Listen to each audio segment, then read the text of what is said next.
penonaktifan PBID sebanyak hampir ratusan ribu itu. Jadi itu akhirnya masyarakat yang tiba-tiba sakit kartunya nonaktif. Masyarakat yang sedang dirawat di di Sutomo nonaktif.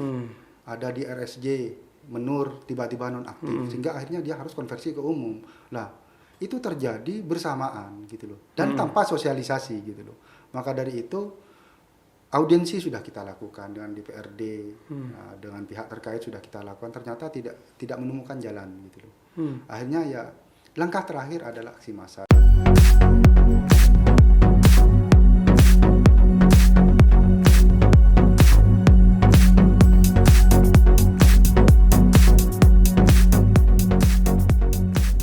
Bismillahirrahmanirrahim. Assalamualaikum warahmatullahi wabarakatuh. Berjumpa lagi di Farhad Show. Kali ini bintang tamunya adalah bintang tamu suka berdebat dengan saya. Kalau LSM-nya Kesehatan Bangkalan yaitu DKR. Cuman sayangnya Pak Muhyi ini sudah diserobot sama Aliman duluan. Selamat malam Pak Muhyi. Ya, terima kasih. Selamat malam. Oke, Assalamualaikum warahmatullahi wabarakatuh. Waalaikumsalam warahmatullahi wabarakatuh. Jadi Pak Muhyi ini adalah pimpinan LSM DKR. DKR itu singkatannya apa Pak Muhyi? Dewan Kesehatan Rakyat. Kesehatan Rakyat. Ini mengkritisi kebijakan-kebijakan kesehatan yang ada di Kabupaten Bangkalan. Rumah sakit, puskesmas semua ya Pak Muhyi ya? Ya, pokoknya yang di bidang kesehatan karena memang DKR ini fokus di bidang kesehatan. Oke, sekarang saya langsung tanya deh. Kita bahas di rumah sakit dulu ya. Boleh. Apa sih yang diinginkan DKR itu untuk rumah sakit itu apa? Sebenarnya sederhana Pak Dokter. Jadi artinya kalau kita mengacu pada keinginan, tentunya semua hal yang sifatnya maksimal. Tapi ada skala standar yang memang menjadi keinginan secara umum dari masyarakat, termasuk kita semua yang ada di LSM DKR ini. Jadi pelayanan yang tidak diskriminatif. Jadi tidak ada perbedaan antara yang kaya, yang miskin. Jadi harapannya walaupun mereka pakai BPJS, bantuan pemerintah atau mereka mandiri, mereka berharap pelayanan itu sama gitu loh. Itu yang pertama. Yang kedua, mendapatkan pelayanan yang ramah, santun. Jadi tidak menakutkan gitu. Tidak menakutkan. Ya, jadi artinya sederhana kalau keinginan masyarakat itu dan kita itu sederhana sebenarnya. Dan mereka bisa menikmati kenyamanan di rumah sakit atau di vaskes-vaskes yang lain. Begitu Pak Dokter. Oke, sekarang tadi poinnya adalah di pelayanan yang sama ya? Betul. Memang ada indikasi nggak sama? Kalau kita melihat itu Pak Dokter, secara normatif memang harusnya tidak terjadi itu. Tapi fakta di lapangan itu dari gestur, cara melayani itu ada indikasi ke arah sana Pak Dokter. Jadi dibacanya begitu ya? Iya, dibacanya. Masyarakat ini kan sensitif Pak Dokter. Betul. Apalagi mereka yang menggunakan PBI ya, bantuan pemerintah gitu loh. Yang notabene mereka katakan karena gratisan akhirnya pelayanannya berbeda. Nah, mereka sedikit aja ada sesuatu yang miss, mereka merasa itu diskriminasi gitu. Akhirnya mereka buat laporan ke kita gitu. Makanya saya tidak langsung frontal menyikapi itu. Jadi kita tetap both side clarification gitu. Jadi artinya mereka melapor kita, saya klarifikasi juga dari pihak terkait begitu Pak Dokter. Kadang-kadang gini Pak Muhyi. Jadi orang yang ini mohon maaf, teman-teman atau masyarakat menggunakan kartu PBI atau PBIN atau PBID ya, itu sudah merasa saya ini gratis nih. Pasti saya nggak dilayani dengan baik, saya ini gratis. Padahal itu kan terbayar rumah sakit sebenarnya. Betul. Dari PBI. Sebenarnya tidak ada yang berbeda ya. Betul. Itu bagaimana Pak Muhyi menjelaskan itu ke masyarakat? Begitu. Maksud saya karena orang itu kadang-kadang sebelum masuk sudah negatif duluan. Betul. Karena saya ini gratis loh. Bahkan PBID pun atau Biakes pun itu kan terbayar. Bagaimana menjelaskan itu? Jadi fungsi edukasi kita di DKR ini Pak Dokter, itu tidak hanya berhenti di relawan saja Pak Dokter. Tiap bulan kita itu turun ke desa-desa untuk mensosialisasikan itu. Jadi masyarakat itu biar tidak merasa ada diskriminasi karena mereka itu menggunakan program pemerintah, kita menjelaskan pada mereka bahwa di rumah sakit atau di vaskes ini tidak ada yang gratis gitu loh. semuanya tetap dibayar. Tapi bedanya kalau mandiri itu mereka bayar umum, bayar langsung cash and carry. Tapi kalau menggunakan PBI itu dibayarnya based on claim. Rumah sakit klaim ke pihak terkait. Dalam hal ini kalau misalnya menggunakan KIS PBI itu akan klaim ke BPJS. Saya memberikan edukasi itu dalam rangka biar mereka tuh berbesar hati yang pertama. Yang kedua percaya diri juga bahwa perbedaan status antara umum dan PBI ini secara finansial itu tidak ada bedanya. Pelayanannya pun tidak ada bedanya. Jadi tetap mereka sama-sama bayar. Loh, dari mana saya bayar? Sampai kan bayar pajak, saya bilang gitu. Semua rakyat di Indonesia ini bayar pajak. Akhirnya untuk masyarakat yang tidak mampu, pemerintah mencanangkan program kesehatan ini. Jadi dibayarnya nanti belakangan setelah dilayani sakitnya gitu, Pak Dokter. Kemudian oke, sampai sudah menjelaskan begitu tadi. Senyum tadi yang kedua, senyum dan keramahan. Apa sih yang diharapkan nih? Kan manusia itu saya ini sebagai pewawancara ya, Betul. bukan sebagai manajemen rumah sakit loh. Tidak. Ya. Jadi gini, apa sih yang diharapkan biar itu senyum atau ramah tuh? Kadang-kadang gini, orang kalau sudah jelek pikiran ya, wah ini gak senyum ini. Gimana sih yang definisi senyum ramah? Tenaga medis menurut sampean itu bagaimana? Ya. Contoh aja, kasih contoh simpel ya. aja. Jadi seperti yang sering kita dengarkan ya di pelayanan publik itu kan ada 3S itu ya. Salam, senyum, sapa gitu ya. Jadi banyak kita itu komparasi dengan rumah sakit swasta, Pak. Jadi kan orang sakit ini bukan permasalahan obatnya saja, tapi permasalahan sugesti juga kan begitu. Oke. Kita sering studi banding ke rumah sakit swasta, RKZ, kadang ke mitra keluarga gitu. Datang itu mereka sudah disambut dengan ramah, senyum gitu ya. Jadi belum diobati secara sugesti mereka sudah bahagia gitu loh. Jadi psikologisnya itu loh. Jadi masyarakat itu saya sendiri merasakan itu. Iya. Ketika datang nantinya tiba-tiba, "Iya Pak, apa yang sakitnya gimana? Ayo silakan." Jadi beda ya. Psikologisnya itu beda gitu, Pak. Oke, ini untuk penonton teman-teman di rumah sakit, ini tolong diperhatikan ya. Jadi harapan masyarakat itu ya sebenarnya. Sederhana sekali. Sederhana ya. Ya betul. Pokoknya kalau sudah senyum itu sudah lumayan lah. Beda sudah. Jadi sugestinya berbeda, psikologisnya juga sudah berbeda.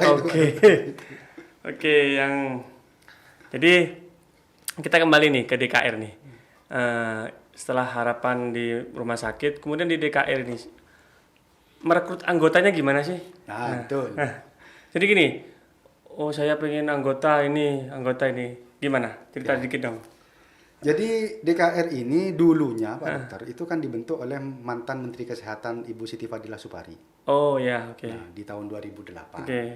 Waktu itu memang sebagai fungsi controlling, sebagai fungsi penyeimbang gitu. Jadi memberikan informasi dan inputan dulunya.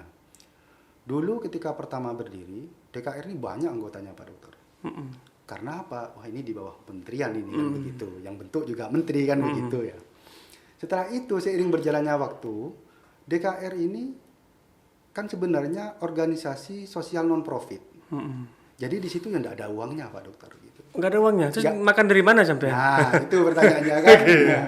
Jadi karena kita bergeraknya itu di bidang sosial non profit, artinya segala bentuk aktivitas kita, segala bentuk pendanaan kita semuanya gotong royong dari anggota sendiri. Mau mengadakan buka bersama, kegiatan sosial atau apapun bentuknya kita gotong royong anggotanya sendiri. Bagaimana cara merekrutnya? Pertama kita tidak pernah merekrut Pak Dokter. Mereka yang tahu DKR ini biasanya mereka punya keinginan untuk bergabung setelah merasakan manfaatnya. Contoh kita mendampingi masyarakat nih, kita edukasi mereka bagaimana menggunakan program pemerintah kalau memang tidak mampu. Akhirnya saya ini merasa terbantu, saya ingin juga seperti itu. Dan itu juga menjadi salah satu fungsi kita untuk mengedukasi masyarakat. Ketika ada orang itu sudah mengetahui bagaimana sih DKR ini di tengah sekarang ini, di era sekarang di mana LSM itu dipandang negatif, di mana LSM itu dipandang tidak punya integritas, kita masih tetap berupaya semaksimal mungkin bagaimana organisasi ini tetap tetap punya integritas, tetap berjalan secara normalnya sebuah organisasi gitu. Akhirnya mereka datang masuk sendiri itu tidak kita tawarkan, berminat sendiri akhirnya gitu. Oh gitu. Ya. Ya, ini mohon maaf ya dikit ya. Jadi kalau terus biaya dari mana dong? Ya mohon maaf, ini saya buka aja di sini. Jadi ada indikasi pengamatan masyarakat di luar DKR ya. Betul. Jadi gini, oh itu orang yang harusnya bisa bayar nih, pasien bisa bayar, sama DKR diuruskan surat miskin, nggak bayar, lah uangnya itu nanti untuk teman-teman DKR. Itu gimana dong? Betul. Hah, Itu tidak menutup kemungkinan dan kemungkinan besar bisa terjadi, Pak Dokter. Oke. Jadi kita dalam menangani hal ini itu banyak oknum-oknum itu seperti itu ada. Jadi tidak peluang ke arah sana itu memungkinkan sekali. Saat orang itu harus keluar biaya, tapi akhirnya dia tidak keluar biaya karena diuruskan program pemerintah misalnya. Orang itu tidak akan eman gitu loh Pak Dokter. Tidak akan eman masih duit gitu misalnya 500.000, 200.000 atau 1 juta. Itu tidak eman daripada aku bayar 5 juta atau 4 juta kan begitu misalnya. Nah, tapi selalu saya tekankan buat teman-teman ini bahwa di sini organisasi kita ini, saya sampai bilang ini PT Subhanahu wa Ta'ala, saya bilang gitu. Karena apa? Jika kamu tidak kuat, perutmu tidak kuat, kamu jangan masuk DKR gitu loh. Karena di sini tidak ada duit dan godaan, selain tidak ada duitnya, godaannya itu luar biasa besar gitu loh Pak Dokter. Kenapa godaannya besar? Saya bilang di sini kalau kalian sekali aja merasakan duit itu enak gitu loh, itu nanti akan ada multiplier effect, saya bilang seperti itu. Saya jelaskan apa sih multiplier effect itu. Contoh begini, memang tidak besar misalnya pasien ini sudah dibantu terus ngasih 100.000 misalnya. Nah, di orang pertama dia akan bilang cerita ketika sudah sembuh nih, saya dibantu orang DKR nih. Saya cuma ngasih kasihan riwa-riwi tak kasih 100.000 misalnya. Orang kedua cerita ke orang ketiga, oh kalau DKR itu kalau minta bantu ngasih duit 100.000. Akhirnya di orang ke-10 nanti bahasanya akan seperti ini nih. Yang saya khawatirkan itu. Loh sama aja DKR itu. Kalau mau minta bantuan DKR itu harus bayar 100.000. Nah itu yang saya maksud multiplier effect itu. Efek dominonya itu yang saya khawatirkan. Awalnya mungkin gitu tapi belakangnya nanti jadi jelek ya? Ya iya, maka itu yang saya hindari itu. Tapi namanya organisasi kan saya sebagai leadernya tidak mungkin kita bisa terus intens mengontrol semuanya satu-satu gitu kan, tidak mungkin. Pasti ada aja oknum yang mungkin di luar konteks itu tidak mematuhi roadmap yang sudah saya buat kan seperti itu. Ada saja dan itu sudah terjadi Pak Dokter. Nah, jadi dia itu sudah mengkomersilkan DKR ini sehingga akhirnya ada profit oriented, ada keuntungan secara pribadi. Oh, ada yang begitu ya? Ada. Sudah terjadi dan kita sudah klarifikasi itu, akhirnya uangnya dikembalikan Pak Dokter kepada pasien. Karena alasannya begini Pak Dokter. Dia sudah bantu akhirnya ini kamu harus bayar misalnya berapa nominalnya, ini untuk kasnya DKR gitu. Padahal DKR ini dalam sejarah tidak pernah punya kas Pak Dokter. Ya. Lah itu. Memang kita punya tim di lapangan itu Pak Dokter. Teman-teman ada kalau tidak 3 orang itu memang untuk mengklarifikasi itu. Ada laporan si ini ternyata terima duit dari ini gitu. Nah, akhirnya kan berapa? Misalnya kalau saya masih dalam batas wajar misalnya 50.000 lah misalnya, transport mungkin atau 25.000 lah wajar lah mungkin saya bilang. Tapi kalau itu sifatnya komersil, karena kamu harusnya bayar, tapi akhirnya agak bayar, kamu harus bayar ke ngasih ke saya misalnya seperti itu bahasa kasarnya. Lah itu yang saya perhatikan itu Pak Dokter. Menjadi intent saya untuk segera saya eksekusi, ini harus segera diklarifikasi. Dan itu pernah kejadian sampai nominalnya jutaan Pak Dokter. Oh gitu? Iya. Nggak masuk ke kasnya? Kita tidak punya kas. Oke. Jadi kita itu tidak pernah punya kas. Karena sering kali begini Pak Muji, ini cerita-cerita aja ya. Iya. Di pasien itu datang dengan umum ya, dengan bayar gitu. Pakai HP, pakai ini. Giliran mau keluar nih, Minta gratis. minta gratis dengan minta urus Ya, bekas maskin. misalnya. Lah itu yang menguruskan kadang-kadang ya, ada teman-teman dari DKR. Ya. Itu kan menimbulkan persepsi. Betul. Orang sudah mau bayar, kenapa diuruskan begini kok jadi gak bayar? Ya. Padahal itu kan jelas di form dia kesmaskin itu kan ada DTKS, ada keterangan miskin yang keterangan materai dari kepala desa. Itu resiko hukumnya kan ada. Betul. Jadi maksud saya bagaimana menyikapi begitu itu Pak Muhi? Jadi artinya Pak Dokter, potensi ke arah sana itu juga memungkinkan. Maka dari itu pernah beberapa waktu yang lalu saya mendapat informasi dari salah satu staf di rumah sakit itu, foto rumahnya dikirim ke saya. ini loh yang ngurus orang DKR. Rumahnya gede Pak Dokter. Di daerah Tanah Merah. Gede. Langsung saya kerahkan teman-teman yang DKR Tanah Merah. Karena DKR ini di semua kecamatan ada Pak Dokter. Coba siapa yang mendampingi pasien ini, saya bilang gitu. Karena ini rumahnya seperti ini, saya dapat konfirmasi dari pihak rumah sakit, saya bilang seperti itu. Langsung didatangi Pak Dokter. Ke kebunnya dulu, terus ternyata yang mendampingi itu salah satu mahasiswa gitu. Nah akhirnya saya klarifikasi.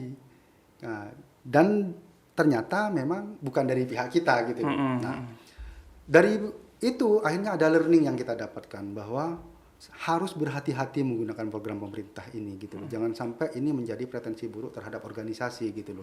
Benar-benar klarifikasi, lihat rumahnya, di foto rumahnya, lihat keadaannya gitu loh. Karena kadang begini Pak Dokter. Orang ini kondisi realnya Pak Dokter, kadang masuknya umum itu dalam rangka untuk mendapatkan pelayanan yang cepat, pelayanan yang bagus gitu loh. Framingnya. Iya, framingnya kayak gitu. Pikirannya dia, ya. Jadi pikiran masyarakat itu kalau umum ini cepat dilayani dan eksekusinya cepat gitu. Makanya mereka kadang masuk dulu umum atau PBI atau BPJS umum biar cepat dilayani katanya begitu. Nah akhirnya ketika sudah dapat beberapa hari biaya membengkak, lapor ke kita Pak Dokter. Nah, lapor kita, ini Pak, sebenarnya kita ini tidak mampu, tapi takut biar karena itu kondisinya emergensi, biar segera dilayani, kita bilang umum dulu. Akhirnya kita koordinasi Pak Dokter. Tapi sekarang ini habit baru kita itu di akhir-akhir ini memang menghindari penyalahgunaan program itu karena kita jelaskan di form DTKS itu ada implikasi hukumnya, saya bilang seperti itu. Akhirnya saya jelaskan ke teman-teman, pastikan kalau seperti ini kamu klarifikasi, datangi rumahnya, benar-benar didatangi rumahnya, dilihat kondisinya, kalau memang layak untuk mendapatkan program, monggo koordinasi dengan pihak terkait, saya bilang seperti itu. Memang kompleks Pak Dokter. Permasalahan program pemerintah ini kompleks dan saya selalu tekankan bahwa program pemerintah ini bukan hanya sekedar program, di situ juga ada implikasi hukum gitu loh. Makanya kita juga harus berhati-hati. Saya rasa koordinasi persuasif dalam kondisi misalnya dia umum, tapi mungkin minta diskon atau minta koordinasi silakan. Saya rasa tidak pihak rumah sakit itu terbuka lah, saya bilang seperti itu. Kalau memang benar-benar minta keringanan lah, saya rasa memungkinkan, saya bilang seperti itu. Dan saya bilang juga bahwa setiap saya sosialisasi itu Pak Dokter, saya selalu membanggakan rumah sakit milik daerah ini, saya banggakan bahwa sekarang sudah punya mesin PCR, terus apa itu Pak? CT scan. Gitu. Sudah banyak yang berubah gitu loh. Jadi di manajemen juga sudah berbenah. Jadi ketika ada orang itu menjelek-jelekkan, saya juga tidak terima gitu loh. Karena apa? Progresnya berjalan. Untuk terus langsung jadi bagus gitu ya. Ini kan bukan sulapan seperti itu. Jadi sosialisasi saya kepada masyarakat itu bukan hanya sekedar program saja, tapi bagaimana masyarakat itu membangun trust, membangun kepercayaan masyarakat itu terhadap vaskes milik pemerintah ini, entah itu di puskesmas, entah itu di rumah sakit. Jadi ketika trust mereka terbangun dan mereka itu percaya, akhirnya mereka akan dengan bangga menggunakan rumah sakit milik pemerintah itu atau puskesmas milik pemerintah itu, gitu Pak Dokter. Oke nih, sekarang ada indikasi nih di rumah sakit, di semua lah, di Indonesia mungkin ya, adanya COVID nih. Orang merasa, kalau ke rumah sakit saya di COVID-kan nanti, saya akan dikoronakan. Sehingga angka kesakitan, keparahan yang ke rumah sakit itu hampir rata-rata sekarang sudah parah. Parah banget. Padahal yang kena COVID itu yang sembuh ya banyak. Iya. Nah, itu gimana Pak Muji untuk memberikan sebuah gambaran ke masyarakat sampean? Ya minimal kan anggota DKR-nya lah. Iya. Karena orang semakin takut sekarang nih. Betul. Padahal kalau dari awal itu dirawat itu jauh lebih baik. Betul. Gimana? Jadi kembali lagi permasalahan psikologis ya Pak Dokter ya. Permasalahan framing tadi juga. Kadang kita menerima informasi itu separuh Pak Dokter. Tidak utuh. Bahwa kalau masuk rumah sakit ini yang sakit sudah segini, tapi tidak pernah disampaikan bahwa upaya dari pihak rumah sakit, dari pihak vaskes itu bahwa ini sudah ada yang sembuh banyak gitu loh. Ini tidak pernah di blow up sedemikian rupa sehingga akhirnya masyarakat framingnya itu, pola pikirnya itu menganggap bahwa kalau masuk rumah sakit ini nantinya akan di COVID-kan mati dan mati di situ gitu ya. Berarti kalau kesembuhan ini harusnya diumumkan ya. Loh, harusnya iya Pak Dokter. Jadi yang sembuh-sembuh itu dibikin video mungkin gitu iya, ya. jadi Oke. ya semacam testimoni, kayak Testimoni, atau apa. Jadi artinya ya, masyarakat oke. itu beritanya utuh, bimbang. Ini ada yang sakit, yang positif misalnya 300, tapi yang sembuh juga 200 banyak. Jadi ada upaya yang menghasilkan sesuatu yang juga maksimal gitu loh. Oke, Itu perlu juga disampaikan kepada masyarakat agar masyarakat terima infonya enggak separuh-separuh sehingga akhirnya mereka takut dan khawatir untuk masuk rumah sakit. Dan itu menjadi salah satu intent kita saat ini, Pak Dokter. Jadi artinya kita sosialisasi ke masyarakat itu, meyakinkan mereka bahwa tidak semua orang sakit itu akan di-COVID-kan di rumah sakit. Tapi ada kriteria, ada protapnya bahwa ketika masuk rumah sakit bentuk pelayanan seperti apa, terus prosedurnya seperti apa, apakah ini akan melakukan pemeriksaan COVID atau tidak, itu kita jelaskan seperti itu. Tidak serta-merta tiba-tiba masuk langsung di-COVID-kan, tidak seperti itu juga saya bilang seperti itu. Oke, jadi DKR sudah, jadi usulan DKR tadi yang sembuh-sembuh ini Ya. di blow up ya? Ya, Oke, itu penting Pak Dokter. Jadi artinya akhirnya informasinya berimbang. Tidak hanya yang didengar itu yang sangar-sangar aja, yang serem-serem aja. Mati pakai APD gitu Iya. yang bawa ambulan gitu ya. Jangan itunya aja. Oke. Tapi yang sembuh ini juga kasih tahu ini loh. Yang sudah Oke. sembuh ini. Jadi upaya dari pihak pemerintah, upaya dari pihak RSUD. Gugus itu tugas ya. Ada Ada ini loh. ya. Hasilnya ini loh gitu loh. Oh. Dan rate-nya juga tinggi gitu loh. Jadi Iya, perbandingannya antara yang positif dan yang sudah sembuh ini rate-nya tinggi gitu loh, enggak rendah gitu loh. Seperti itu, Pak. Oke, sekarang gini. Sudah nih Pak Muhyi dengan DKR-nya sudah jalan, sudah itu. Apa sih selain target tadi kan sudah ya, saya bantu orang dok, idealisme. Ada nggak tujuan lain nih setelah jadi DKR? Jangan-jangan mau nyalek atau mau jadi DPRD gitu? Ada nggak tujuan politik begitu? Kalau saya bilang itu kebetulan kemarin saya nyalek Pak Dokter itu. Oh, kamu sudah nyalek ya? Iya, 2019 kemarin sudah saya nyalek ternyata. Iya. Tapi belum ditakdiri. Tapi itu saya anggap bukan tendensi utama Pak Dokter. Saya anggap itu bonus. Kalaupun misalnya dengan melalui DKR kegiatan sosial ini akhirnya saya nanti 2024 nyalek lagi misalnya terus terpilih misalnya, itu saya anggap bonus saja itu. Bonus saja ya. Jadi saya tidak pernah memberikan arahan kepada orang karena saya bantu kamu harus milih saya. Tidak seperti itu juga. Jadi saya pisahkan antara politik-politik, sosial-sosial. Perkara nanti dari sosial ini berimplikasi secara politik, itu saya anggap bonus gitu loh. Nah, strategi politik tetap saya jalankan karena saya juga seorang politisi. Oke. Saya juga ada di salah satu partai juga. Kan, Oh, gitu. oke. Jadi politik-politik, sosial-sosial. Terlepas nantinya ada implikasi. Itu bonus. Iya, bonus Oke, itu. oke. Ya wajar-wajar aja ya. Ya, itu wajar, namanya wajar. istilahnya. Oke, Pak Muhyi.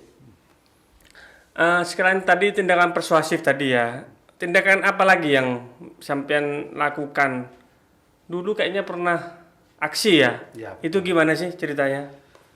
Jadi aksi itu adalah sebuah jalan terakhir, Pak Dokter. Kita kalau sampai mengerahkan massa itu kan effortnya lumayan besar gitu loh. Kenapa waktu itu kok mengerahkan massa? Jadi ada sebuah kebijakan dari pemerintah ini yang benar-benar berimplikasi secara negatif kepada masyarakat gitu loh. Jadi ada penonaktifan PBID sebanyak hampir ratusan ribu itu. Jadi itu akhirnya masyarakat yang tiba-tiba sakit kartunya nonaktif. Masyarakat yang sedang dirawat di di Sutomo nonaktif. Ada di RSJ Menur tiba-tiba nonaktif sehingga akhirnya dia harus konversi ke umum. Lah, itu terjadi bersamaan gitu loh dan tanpa sosialisasi gitu loh. Maka dari itu audiensi sudah kita lakukan dengan DPRD, dengan pihak terkait sudah kita lakukan, ternyata tidak menemukan jalan gitu loh. Akhirnya ya langkah terakhir adalah aksi massa dan itu kita jarang sekali melakukan itu sepanjang masih jalan yang persuasif masih bisa kita lakukan, koordinasi masih bisa kita lakukan. Aksi massa ini menjadi jalan yang sangat terakhir sekali gitu Pak Dokter. Oh, itu PBID dinonaktifkan ya? Ya. Itu kan memang kena kenaikan iuran, kan segala salah pemerintah daerah dong. Nah, secara normatif kalau kita bicara tentang aturan karena kenaikan, ya Kan pos anggarannya kan segitu, misalnya berapa jumlah A gitu kan. Kalau iurannya naik kan, kenapa Anda demonya ke pemerintah daerah? Demonya harusnya kan ke pusat dong. ya karena yang dinonaktifkan itu adalah PBI daerah. Oh iya.